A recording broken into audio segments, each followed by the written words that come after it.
మహాదేవుని మహాశక్తిని బట్టి చదువుకున్నటువంటి వాక్య భాగాన్ని చూశాం. ఉత్తమమైన దానిని ఎంపిక చేసుకోమని దేవానికి దేవుడు చెప్తున్నారు. మేలైనది, ఉత్తమమైనది, లోకములో శ్రేష్టమైనది, వాటిని మనం ఎదుర్కొనాలి, జాగ్రత్తగా వినాలి. విశ్వాసులుగా చెప్పబడుతున్న మనకు క్రీస్తు ప్రభువు వారు చెప్తున్నటువంటి యోగ్యకరమైన మాటని మనం గుర్తుంచుకోవాలి. దేవాది దేవుడు ఒక విశ్వాసురాలుగా చెప్పబడుతున్న మరియా అనే ఒక స్త్రీ ఆయన పాదముల యొద్ద చేరి ఆయన పాదముల యొద్ద కూర్చొని ఆయన చెప్తున్న బోధను వింటూ ఉన్నది. అంతగాను దేవాది దేవుడు అన్నాడు, ఆమె ఉత్తమమైన దానిని ఎన్నిక చేసుకున్నది అని.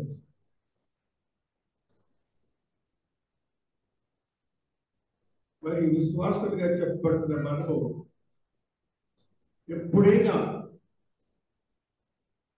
మనము ఆయన పాదం మీద ఉన్నామా, లేక కంఫర్టబుల్ గా మనకు ఉన్నటువంటి స్థితులను పొందుకొని ఆయన వాక్యాన్ని వింటున్నామా? చాలా జాగ్రత్తగా వినాలి. మనకి కంఫర్ట్స్ ఉండొచ్చు, లోకంలో అనేకమైన పరిస్థితులు మనం ఏర్పాటు చేసుకోవచ్చు. కానీ మన మనస్సులు ఎలా ఉండాలంటే ఆయన పాదములు, ఆయన సన్నిధి, ఆయనతో ఉండుట అనే భావన మన హృదయాల్లో చొప్పించబడి ఉండాలి. అది లేకుండా మనకున్నటువంటి కంఫర్ట్స్ ని ఏ విధంగానూ మనం తీసుకోకూడదు. అవి అవసరాలే, కానీ నీవు దేవుని సన్నిధిలో ఉన్నప్పుడు మాత్రము ఆయన యొక్క పాదముల యొద్ద ఉన్నామని నీవు గ్రహించాలి. అప్పుడు నీవేమవుతావు? ఆయన పాదముల యొద్ద నువ్వు ఆదర్శించినప్పుడు ఆయనకు నీవు సేవకుడు అయిపోతావు, ఆయనకు నీవు సేవకురాలైపోతావు. ఆ భావన మనం కనుగొనాలి. అది లేకుండా మన స్వంత భావాలతో ఉండకూడదని దేవుడి జ్ఞాన మాట్లాడుతున్నాడు. పరిశుద్ధ గ్రంథములో పాదముల గురించి కొన్ని వాక్యాలు చదువుకుందాం. పరిశుద్ధ గ్రంథములు పాదములను దేవాది దేవుడు హెచ్చించిన విధానాన్ని ఒకసారి గమనించుకుందాం. ప్రకటనకారుడు 1వ అధ్యాయము 15వ వచనములో ఒక సత్యాన్ని తెలియజేస్తున్నారు. ప్రకటన 1:15 చదువుకుంటూ వస్తున్నాం. కొలిమిలో పుటము వేయబడి ఏంటంట మెరిచున్న అప్పరంజితో సమానమై ఉందండి ఆయన పాదాలు. చాలు. పాదములు, ఈ దేవుని పాదాలు ఎలా ఉన్నాయండి? అప్పరంజి అంటే బంగారం. కొలిమిలో అనగా ఏ విధంగా అయితే కంసాలి వాడు బంగారాన్ని కొలిమిలో సానబడతాడో అప్పుడు బంగారం ఎంత వన్నె వస్తుందో అంత వన్నె గల పాదములు అంటే దేవుడివి. మనకు తెలిసిన పాదాలు ఏ పాదాలు? సిలువ మాలపై మేకులు కొట్టించుకొని మేకుల ద్వారా రక్తం నిశ్చయించబడిన పాదాలు మనకు తెలుసు. కానీ ఈ దేవుని పాదాలు ఎలా ఉన్నాయట? మెరయుచున్న అపరంజితో సమానము. అట్లాగనే కొలిమిలో అది అంటే మెరయుచున్న బంగారం ఎలా ఉండేటప్పుడే తీసిన బంగారం మీ అందరికీ తెలుసు. ఆ బంగారపు పాదములా ఉండేది దేవుని పాదాలు. ఆయన ఏదో శిలువ మీద మేకలు కొట్టించుకున్నాడని సింపుల్ గా తీసేస్తారు. లేదు లేదు లేదు, రిచెస్ట్ గా పెరిగించి నీ దేవుడు, ఆ భాగ్యవంతుడు నీ దేవుడు. మరి పాదం గురించి చూద్దాం. 99:5 కీర్తనకారుడు చెప్తున్నాడు చూడండి. 99:5 కీర్తనలో ఆయన చెప్తున్న మాటలు చదువుకుందాం.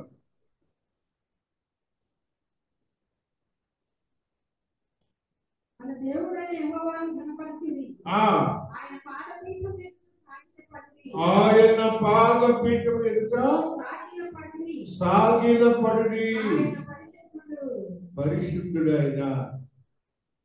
జాగ్రత్తగా వినండి, ఈ దేవుడు పరిశుద్ధుడు. దేవుడు అందువల్ల ఆయన అంటారు, నేను పరిశుద్ధుని కనుక వీరును పరిశుద్ధులుగా ఉండండి అంటారు. ఆయన పాదములు ఎలాంటి అంటున్నాడు? పాద పీఠము. అది ఒక సింహాసనం లాంటి పాదం. ఆయన పాదం అక్కడ మనం సాగిలపడాలి. మనం ఇప్పుడు విన్నాము, ఇక్కడ అందరూ ఆయన పాదాలు ఇక్కడ ఉన్నాయి, ఆయన పాద పీఠం ఇక్కడ ఉన్నది అని మనము మన మనసులో మందిరంలో ఉన్నప్పుడు ఆ భావాలు కలిగి ఉండాలి. ఆ భావాలతోనే నువ్వు దేవుని సన్నిధిలో ప్రార్థించి అందించే యోగ్యతను సంపాదించుకోవాలి. అది గమనించాలని ఆత్మదేవుడు మాట్లాడుతున్నాడు. అది ఒక పీఠము, సింహాసనం లాంటిది. కాబట్టి మనము దేవుని మందిరంలో ఉన్నప్పుడు మనం దేవుని పాదముల గురించి ఒక భావన కలిగి ఉండాలి. మరి యొక్క మాట చదువుకుందాం. 5వ అధ్యాయం మత్తయి 35వ వచనాన్ని కూడా చదువుకుంటున్నాం. 5:35.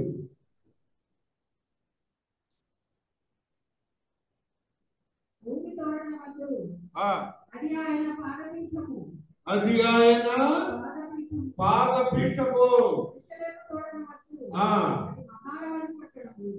మీరు ఒట్లు పెట్టుకుంటాం కదా యేసయ్య తోడు. ఎప్పుడు కూడా మీరు ఆ మాటలు మాట్లాడతారు.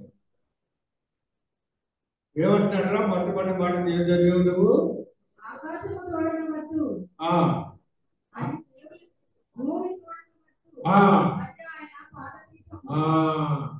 ఎప్పుడు కూడా మీరు మనం అందరిలాగా తోడు, ఆయన తోడు, దేవుని తోడు, అసలు ఇలాంటి మాటలు మీరు పెట్టుకునే వద్దు. అందుకని కన్ఫర్మేషన్ చెప్తున్నాడు ఆయన. ఏమని వద్దు అన్నాడు? వద్దు అని వద్దు అంతే. ఆయన పాదపీఠానికి నువ్వెవరి? ఆయన గురించి సాక్ష్యం చెప్పడానికి నువ్వెవరి? కాబట్టి మనకు అంత హక్కు లేదు. కాబట్టి విశ్వాసులైన మనము మన జీవితాన్ని ఆ విధంగా గ్రహించుకోవాలి. 28:9 మత్తయిలో కూడా మాట్లాడుకుందాం. 28:9 మత్తయి.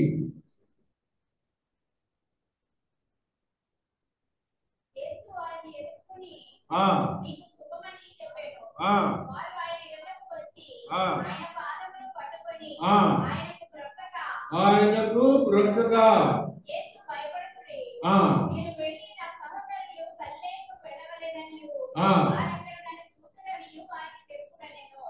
పాదములు పట్టుకుని ఏం చేశారు వాళ్ళు?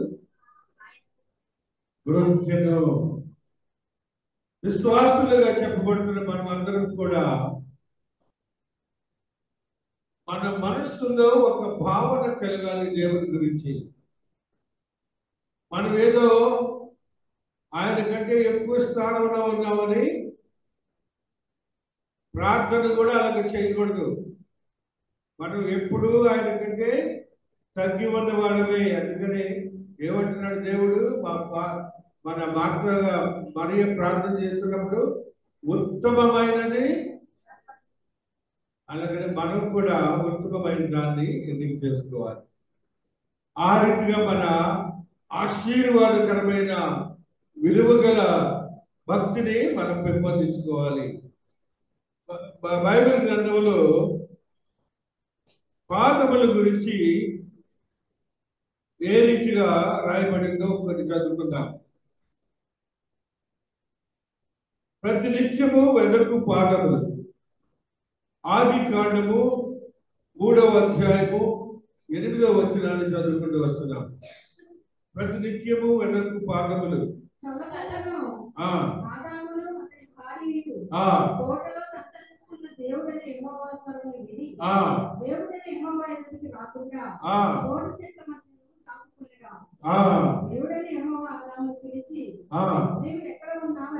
ఇక్కడ మీరు గమనించాలి, విశ్వాసి దాక్కుంటున్నాడు, దేవుని పాదములేమో వెదకుతున్నాయి. విశ్వాసి దేవునికి భయపడి దాక్కుంటున్నాడు, దేవుని పాదములేమో వెదకుతూ. కాబట్టి మీరు గమనించాలి, నీ కొరకున్న దేవుడు తన పాదములను ఎప్పుడు కూడాను హెచ్చిస్తాడు, హెచ్చించి వెతుకుతాడు. నిన్ను కారులో రాడు, విమానాల్లో రాడు, ఆయన నిన్ను అడుచుకుంటూ వచ్చి నిన్ను వెతుకుతాడని గుర్తించుకో. రెండోది ఇంకో మాట చదువుకుందాం. 5 ఆది కాండము 24వ వచనం చదువుకుందాం.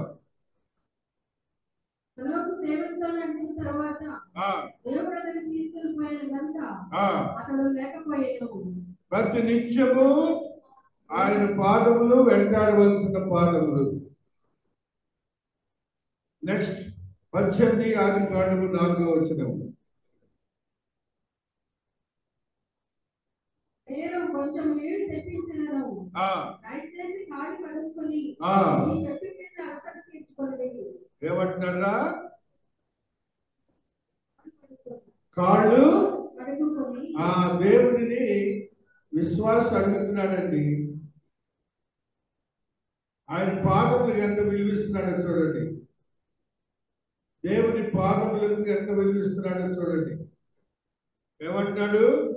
ఆయన పాదములను దర్శించాడు, దర్శించి ఆ పాదములను నీవు కడుక్కో స్వామి అని అంటున్నాడు. ఒక కడుక్కోమన్నాడా? మనము గమనించాలి, ఆయన పాదములో ఉన్న విలువను మనం గ్రహించాలి. ఆ పాదములకు ఉన్నటువంటి ఆశీర్వదకరమైన స్థితిని మనం పొందుకోవాలని ఆత్మదేవుడు తెలియజే. యోహాను 20:25 కూడా ఒక విషయాన్ని గ్రహించుకుందాం. నిన్ను వివేచించు పాదములు. యోహాను 20:25.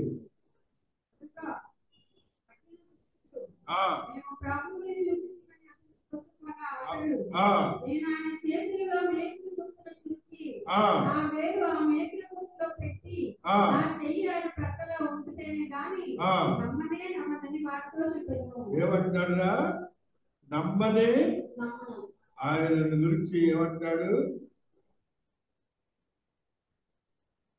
వివేచించు పాదములు. దేవుని గురించి ఒక ఆలోచన కలిగినప్పుడు లోతు సత్యాలను మనం తెలుసుకోవాలి. ఆ లోతు సత్యాలు తెలుసుకొని అది ఉత్తమమైనదని మనం గ్రహించుకోవాలి. మరి ఒకటి పాదం చదువుకుందాం. 1 కొరింథీ 15:26 మరి మరణమును నశింపచేయు పాదములు. 1 కొరింథీ 15:26. దేవుని సమస్తమును క్రీస్తు పాదముల కింద లోపరిచి ఉంచెను. సమస్తమును లోపరచబడి ఉన్నదని చెప్పినప్పుడు ఆయనకు సమస్తమును లోపరిచినాడు తప్ప సమస్తమును లోపరచబడి ఉన్నదని సంగతి విషదమైనది. మొట్టమొదటి మాట ఏమన్నారో చదువుకున్నా. దేవుడు సమస్తమును క్రీస్తు పాదముల కింద లోపరిచి సమస్తమును క్రీస్తు పాదముల కింద లోపరచి. ఆయన పాదములకి ఎంత విలువ తెచ్చుంటండి. ప్రపంచంలో ఉన్న వాటన్నిటినీ ఆయన పాదాల కింద ఉన్నాయి. మన పాదాలని మన భావాలతో మాట్లాడుతుంటాం. కాలుతో కొడతాను అది ఇదంట. నీ దేవుడు పాదములు ఎంత విలువైనయో చూడండి. ప్రపంచమంతా కూడా ఆయన పాదముల కింద సమకూర్చబడి ఉన్నది. ఆయన జీవాన్ని, ప్రాణాన్ని, మరణాన్ని రెండు కూడా కలిపి ఆయన పాదముల కింద పెట్టుకొని ఉన్నట్ట. కాబట్టి ఆయన ఆధిక్యతను, పాదముల ఆధిక్యతను మనం కనుక్కోవాలి. అదే మార్తా మరియలు సంభాషణలో ఈమె అవసరమైనది, ఉత్తమమైనదాన్ని మనము కూడా అవసరమైనది, ఉత్తమమైనది అని చేసుకోవాలి. చూడండి, నీడ్ఫుల్ నీడెడ్ అనే మాటలు కొన్ని చదువుకుందాం. లూకాసు వార్త 11వ అధ్యాయము 8వ వచనంలో ఒక మాటను చదువుకుంటూ వస్తున్నాం.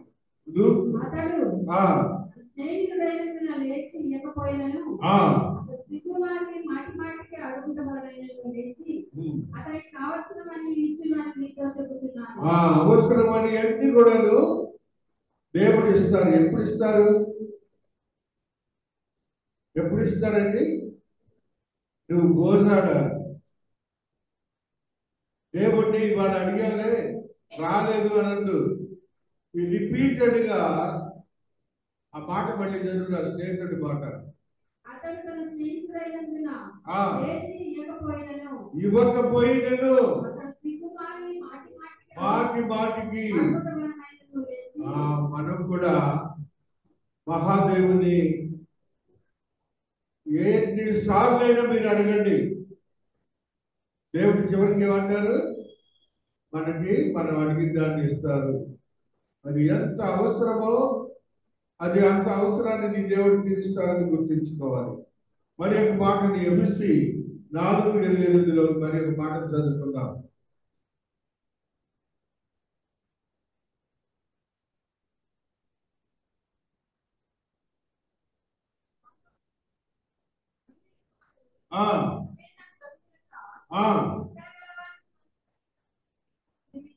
వీళ్ళు కలుగు నిమిత్తము మంచి పని చేయొచ్చు. కష్టపడి మంచిగా దేవుని అడిగే యోగ్యతలోనికి వెళ్ళినప్పుడు నీకు అవసరాన్ని తీరుస్తాడు దేవుడు. నీవు ప్రార్థన చేసేటప్పుడు ఏం కష్టము ఎవరు చేస్తారు?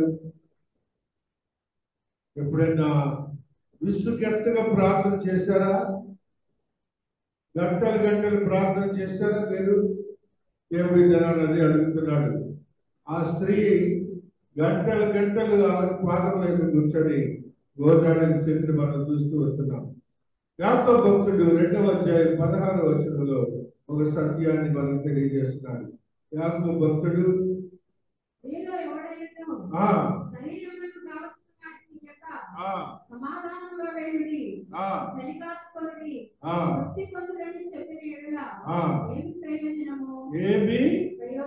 ఏమి ప్రయోజనము ఏమంటారా?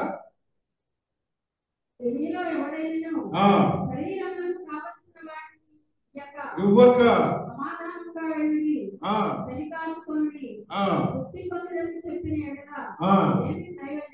అది మీరు గమనించండి. ఉత్తమమైనది, అవసరమైనది దేవుడు ఎత్తుకుమన్నారు.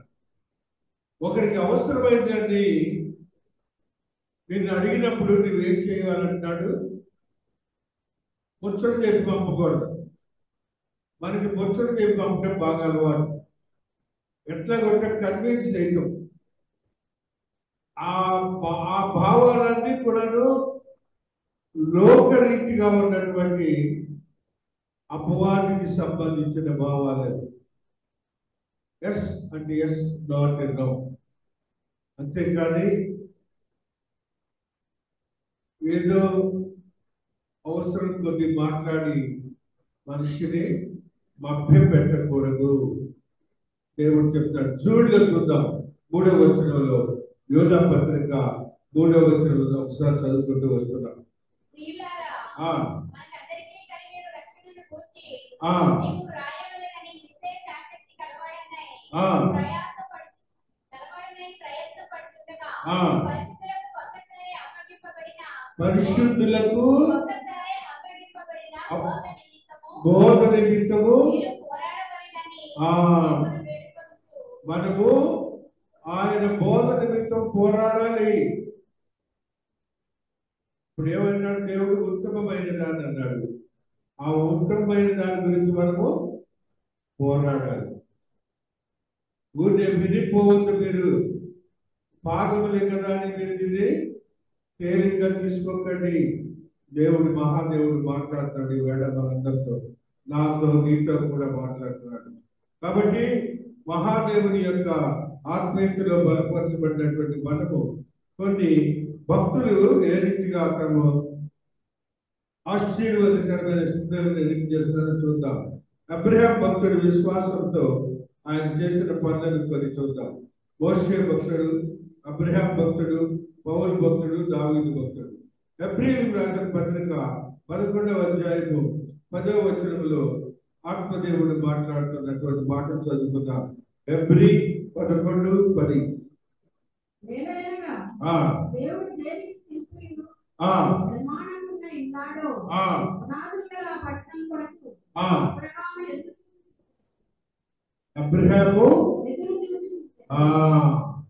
ఆ పట్టణం కొరకు ఏం చేస్తున్నాడు? ఆయన పాదాలు రెడీ చేసి పెట్టుకున్నాడు, ఎదురు చూస్తున్నాడు. శ్రేష్టమైన నీవు కూడాను నీ పాదములు దేనికోసం ఎదురు చూడాలి? నిత్య జీవము కోసం ఎదురు చూడాలి.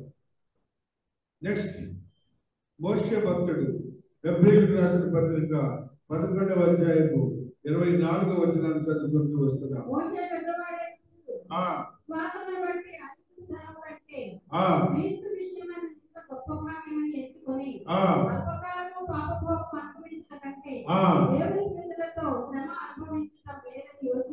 మేలని యోచించి ఒప్పుకొన ఆయన పాదములు రిచి పాదాలు, మహారాజు పాదాలు. అయితే ఈ పాదాన్ని ఆ రిచ్నెస్ ఉపయోగించట్లా, దేవుని కొరకు ఉపయోగిస్తున్నాడు. ఉన్న ధనాన్ని పక్కన పెట్టేశాడు, క్రీస్తు వైపు చూడటం మొదలు పెట్టాడు. ఆయన పాదములు ధనవంతుని పాదములాగా తిరగలేదు, ఒక పేదవాడి పాదములాగా తిరిగాడు. మనం కూడా మన రిచ్నెస్ ని తగ్గించుకోవాలని ఆల్మోస్ట్ దేవుడు చెబుతున్నాడు. పౌలు భక్తుడు, అపోస్తలుల కార్యములు 22వ అధ్యాయము 3వ వచనంలో ఒక సత్యాన్ని చదువుతున్నాం. పౌలు అపోస్తలుల కార్యములు 22:3లో మాట్లాడుతున్న మాటలు చదువుకుంటూ వస్తున్నాం.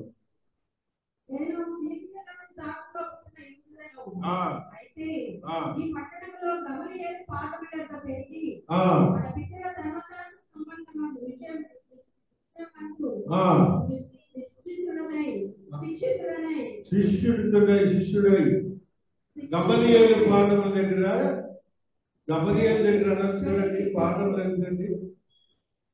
గమలీయేలు అనొచ్చు, గమలీయేలు పాదములను ఎందుకు అనాలి? అనగా పరిశుద్ధమైనటువంటి దేవుని వాక్యమును బోధించే భక్తుడు అనమాట గమలీయేలు. ఆయన దగ్గర ఆయన శిష్యరికాన్ని చేశాడని మనం గుర్తించుకోవాలి. అదే రీతిగా ఫిలిప్పీయులకు రాసిన పత్రిక 1వ అధ్యాయము 21వ వచనాన్ని కూడా చదువుకుంటూ వస్తున్నాం. ఫిలిప్పీ 1:21లో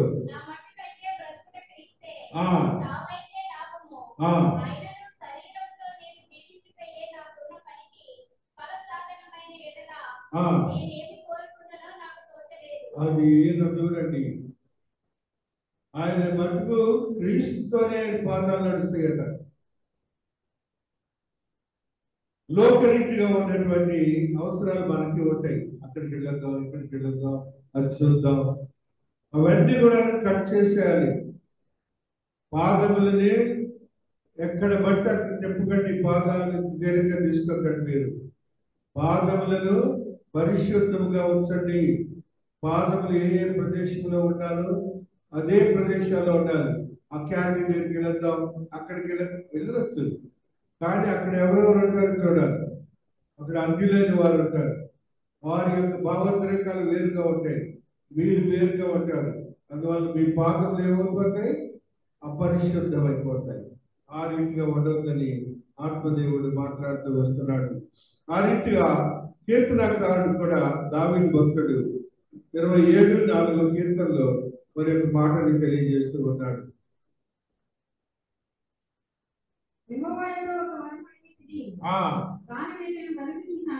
దానిని వెదకుచున్నాను.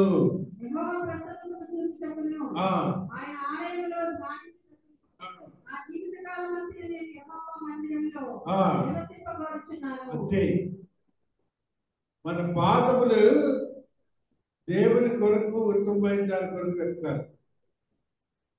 అంతేకాని మన పాదములను నైపులో మనం తీసుకోం, మన భావాన్ని తీసుకుంటాం. కానీ పాదములు ఉత్తమమైన దాన్ని వెతకడానికి ఏర్పాటు చేసుకోవాలి. ఆ రీతిగా ద్వితీయోపదేశకాండం వాడు చదువుకున్నాం. అందులో ఒక భాగం చదువుకుంటూ వస్తున్నాం. 6వ అధ్యాయం 19వ వచనంలో ఆయన మాట్లాడిన మాటలు కూడా చదువు. యెహోవా చెప్పిన ప్రకారము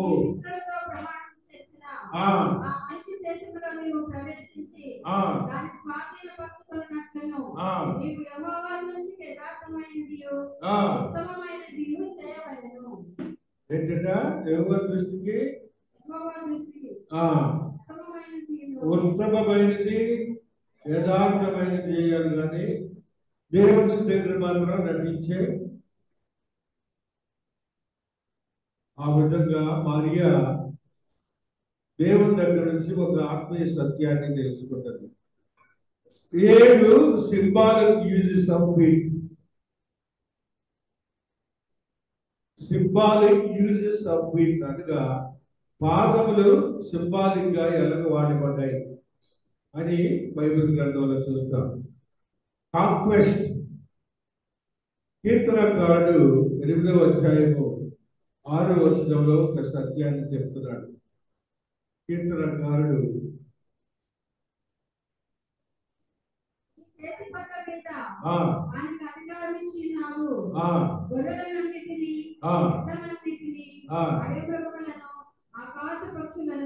సముద్ర మత్స్యములను సముద్ర మార్గములలో సంచరించు వాటిని అన్నిటినీ వారి పాదముల కింద నీవు ఉంచి ఉన్నావు. అంతే, దేవుడు చెప్తున్న మాట ఏంటంటే సృష్టి అంతా కూడాను ఆయన స్వాధీనంలో ఉంది అని చెప్పడానికి అనమాట. 91:13లో కూడా కీర్తనకారుడు ఏం చెప్తున్నాడు చదువుకుందాం.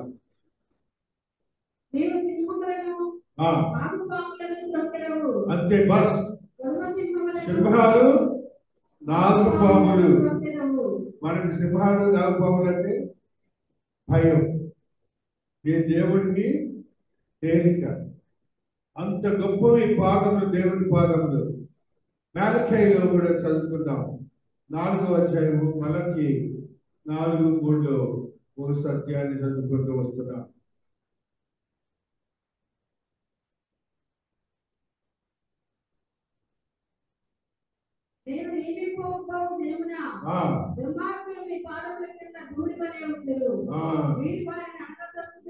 దుర్మార్గులు ఎప్పుడు ఉంటారట? అంతే. ఆయనకున్నటువంటి యోగ్యతను నువ్వు కూడా సంపాదించుకోబోతున్నావు. నీ పాదములు కూడా ఎలాంటివట? దేవునికి సమానమైన పాదములు ఉండబోతున్నాయి. 1 కొరింథీ 15:24-28లో కూడా ఒక సత్యాన్ని చదువుతాం. 1 కొరింథీ 15:24.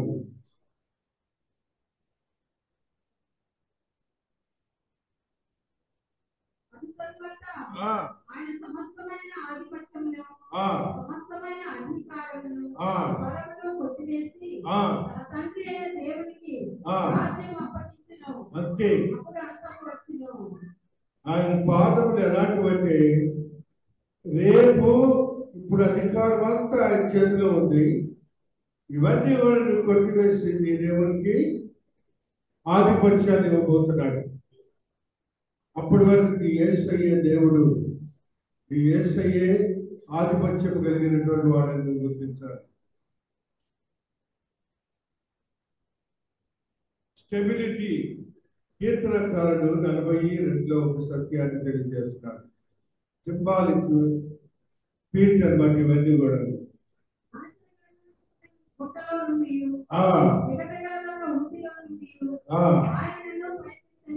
ఆయనను అంతే బస్ అంతే. ఈ దేవుడు ఎలాంటి వాడు. నువ్వు ఎప్పుడైతే ఈ విధంగా ఉంటావో నిన్ను కూడా దేవుడు నిలబెట్టి ఆశీర్వాదకరంగా మారుస్తాడు. మరియు మాట విక్టరీ చూడండి. రోమేయులకు రాసిన పత్రిక 16వ అధ్యాయము 20వ వచనాన్ని చదువుకుంటూ వస్తున్నాం. రోమేయులకు రాసిన పత్రిక 16:20లో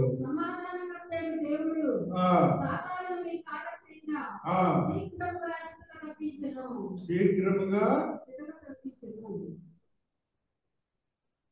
దేవుని పాదములు, మహాదేవుడు చెప్తున్న మాట, ఆయన చిత్తంగా కొట్టిస్తాడు. కాబట్టి పాదముల యొక్క విలువను మనం గ్రహించుకొని మన యొక్క ఆత్మీయతో కూడిన విశ్వాస జీవితాన్ని గడపాలని ఆత్మదేవుడి దినాన మనతో కొన్ని సత్యాలను చెబుతున్నాడు. అదే రీతిగా మన ఆత్మీయతలో బలపరచబడ్డ మనము మన యొక్క జీవితాన్ని స్థిరపరచుకుందాం. బెటర్, ఉత్తమమైనది 1 కొరింథీ 7వ అధ్యాయము 9వ వచనాన్ని చదువుకుంటున్నాం. 1 కొరింథీ 7:9.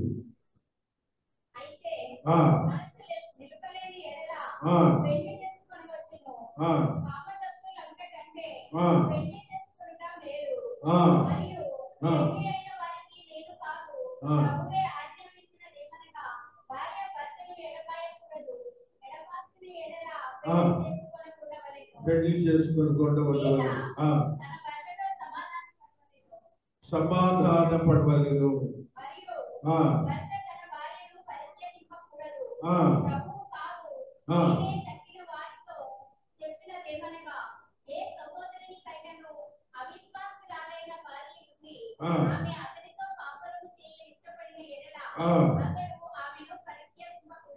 అతడు ఆమెను ఒక ఆలోచన, ఇద్దరు అండర్స్టాండింగ్ ఉండాలి. ఆ ఆలోచనలో ఒక మీమాంసకు రావాలి. అంతేకాని ఒక పక్షాన. కాబట్టి ఉత్తమమైన దాన్ని చేసుకోవాలి. కానీ ఏదైనా ఒక సమస్య వచ్చినప్పుడు నేను ఎటువంటి తెన్నమన్నట్టు ఉండకూడదు. ఆ భావాన్ని మనం గమనించాలని ఆత్మదేవుడి దినాన నాతో నీతో మాట్లాడుతూ వస్తున్నాడు. చూడండి, ప్రకటనకారుడు సత్యాన్ని తెలియజేస్తున్నాడు. 20వ అధ్యాయము 14వ వచనం చదువుకుంటూ వస్తున్నాం. 20:14వ వచనం.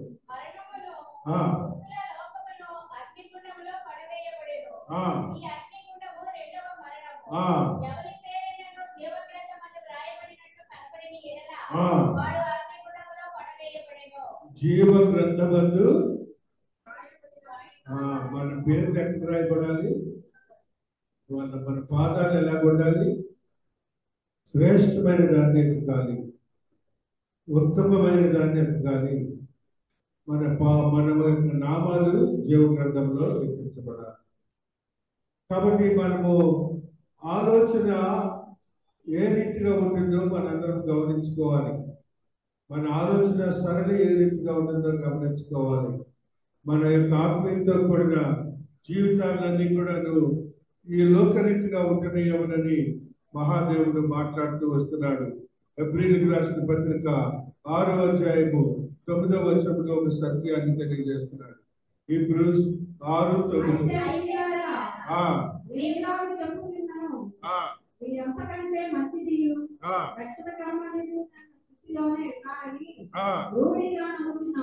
ఏంటట?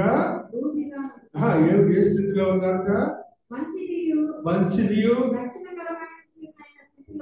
ఉన్నారని రూఢిగా నమ్ముతున్నాము. ఫిలిప్పి 1:23 కూడా రూఢిగా నమ్మాలి. మనం ఏదైనా కూడా దేవాతి దేవుని యొక్క ఆత్మీయతో కూడిన ఆశీర్వాదకరమైన స్థితిని మనం పొందుకోవాలని ఆత్మదేవుడు మాట్లాడుతూ వస్తున్నారు. మనము మన జీవితాన్ని లోకరీతిగా ఉండకూడదని మాట్లాడుతున్నారు. చూడండి అసలు ఫిలిప్పి 1:23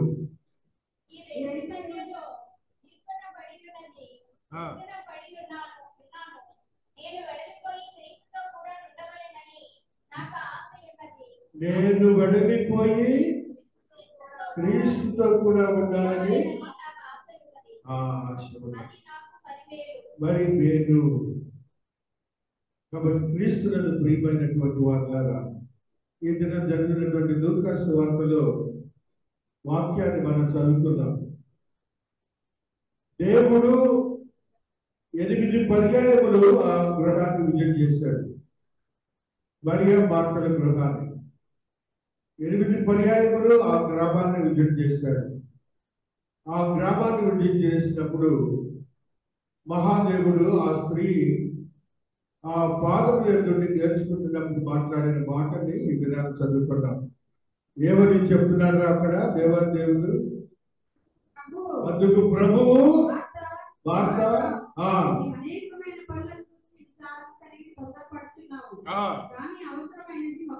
ఏంటంట? అవసరమైనది గమనించండి. మీరు ఏమన్నా కానండి, విశ్వాసులుగా ఉన్న మీరందరూ కూడా అవసరమైనది ఏంటంట? ఒక్కటే. ఏంటది? ఉత్తమమైన దాన్ని ఏర్పరచుకునేను. ఆమె యొద్ద నుండి. కాబట్టి మీరు దీన్ని ఎన్నిక చేసుకోండి.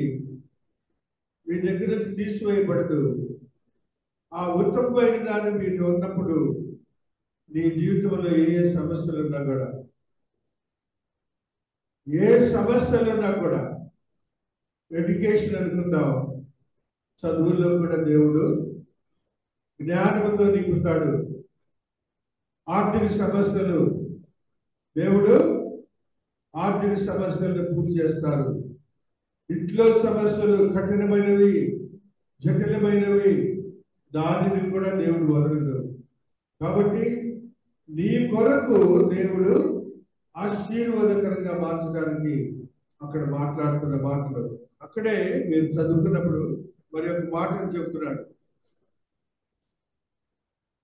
42వ వచనం చదువురండి.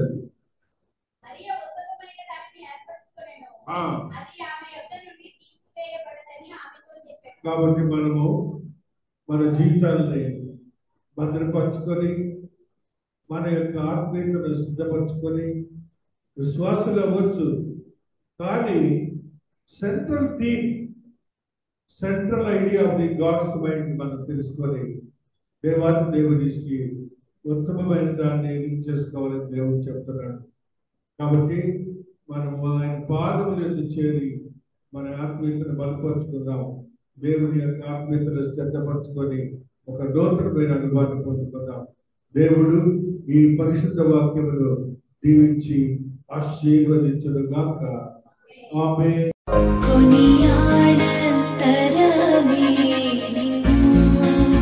कोमल हृदया कोनियाड तरमे